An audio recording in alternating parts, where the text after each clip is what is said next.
Il y a parfois, souvent, des livres qui nous inspirent et le célèbre roman de Michel-Jean Coucoume continue de le faire. Alors, Béatrice voulait nous parler d'aventuriers français qui sont sur les traces de Coucoume. Oui, tout à fait. Ils ont été inspirés par le livre, surtout l'importance que les Inuits accordent à la nature. Alors là, présentement, ils sont en train de descendre la rivière Péribonka. En fait, ils retracent le parcours que les personnages du livre font à chaque année. Donc, leur périple a commencé à la municipalité de Péribonka. Ils ont parcouru à pied 140 km jusqu'à la centrale Péribonka 4.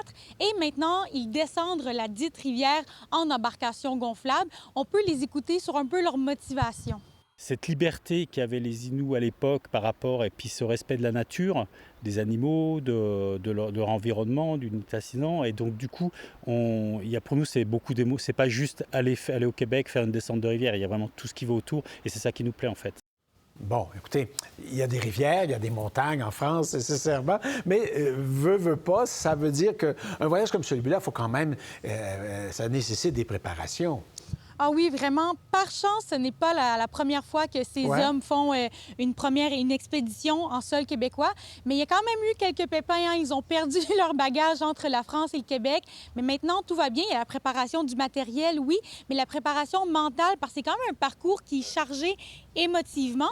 Et en fait, ils ont fait un petit journal de bord qu'ils ont envoyé à ma collègue Julie Larouche, qui les a rencontrés.